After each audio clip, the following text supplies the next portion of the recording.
The Mongol invasions of Vietnam or Mongol-Vietnamese War refer to the 3 times that the Mongol Empire and its chief Khanate, the Yuan dynasty, invaded Thai-Viet during the TRN dynasty in Kampa, in 1258, 1285, and 1287–1288, although ultimately a failure for the Mongols. Both the TRN dynasty and Kampa decided to accept the nominal supremacy of the Yuan dynasty in order to avoid further conflicts. Background: by the 1250s, the Mongol Empire controlled most of Eurasia including Eastern Europe, Anatolia, North China, Mongolia, Manchuria, Central Asia, Tibet and Southwest Asia. Mongke Khan planned to attack the Song dynasty in South China from 3 directions in 1259. Therefore, he ordered the Prince Kublai to pacify the Dali kingdom. After subjugating Dali, Kublai sent 1 column under Yuri Yankade to the southeast.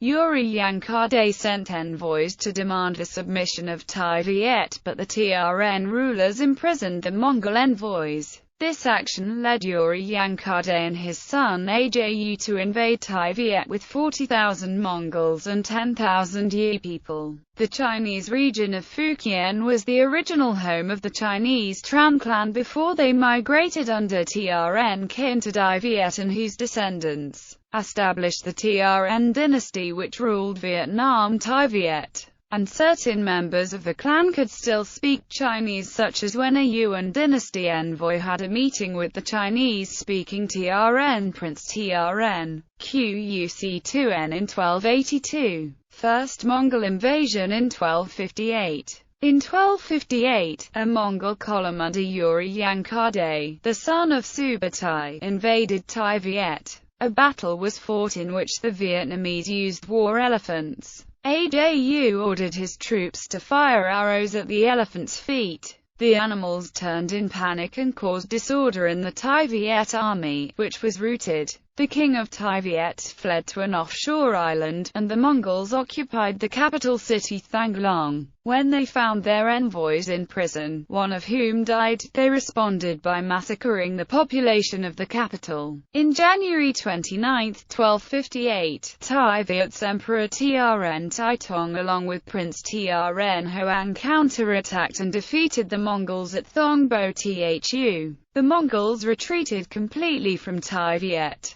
According to historians, Honhai Pagoda in Ba Thinh District, Hanoi, is the site of Thongbo Thu where the battle took place. The following year, Yuri Yankade returned to Thai-Viet with an army of 3,000 Mongols and 10,000 local troops from the conquered kingdom of Dali, now the Yuan province of Yunnan. He led this army into Song China, and fought his way to the Yangtze River, joining with an army led by Kublai which had invaded from the north and was besieging Ezhou. The Vietnamese had submitted unwillingly, and were reluctant vassals. The king repeatedly ignored demands to attend the Yuan court and offer his personal submission to the Great Khan. Nevertheless, according to the history of the Yuan dynasty, the Trn court sent tribute every 3 years and received a dafachi. By 1266, however, a standoff developed, as the king Thantong sought a loose tributary relationship, while Kublai demanded full submission. Thantong sent an official letter requiring Kublai to take his dafachi back. Because of civil war in the Mongol Empire, and the Yuan conquest of Song China, armed conflict was delayed.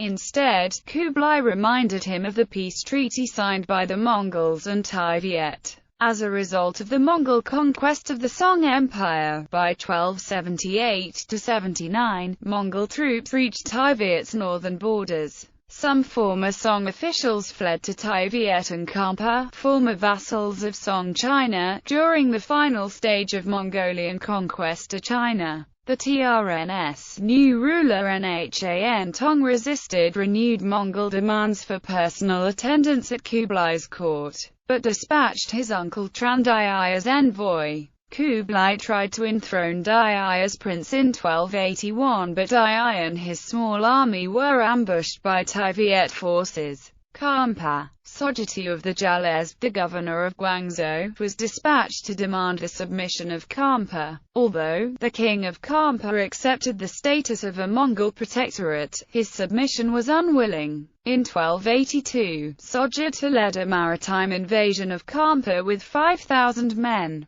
but could only muster 100 ships because most of the Yuan ships had been lost in the invasions of Japan. However, Sojatu was successful in capturing Vijaya, the Kampa capital, later that year. The aged Kampa king Indravalman V retreated out of the capital, avoiding Mongol attempts to capture him in the hills. His son would wage guerrilla warfare against the Mongols for the next few years, eventually wearing down the invaders. Stymied by the withdrawal of the Kampa king, Sojatu asked reinforcements from Kublai but sailed home in 1284 just as another Mongol fleet with more than 15,000 troops under Atakai and Arai Kaya re-embarked on a fruitless mission to reinforce him. Sojatu presented his plan to have more troops invade Kampa through Tai Viet. Kublai accepted his plan and put his son Toan in command, with Sojatu as second-in-command. Second Mongol invasion in 1285. This was the first invasion of Tai Viet by Kublai Khan's Yuan dynasty. In 1284 Kublai appointed his son Toan to conquer Kampa. Toan demanded from the TRNA route to Kampa, which would trap the Champan army from both north and south. While Nhan Tong preferred to accept the demand, General Hung Thao rallied 15,000 troops and refused to help the Mongols by providing a route and supplies. However, Toan defeated Hung Thao's army and reoccupied Thanglong in June 1285. Drawing from experience with previous Chinese invasions,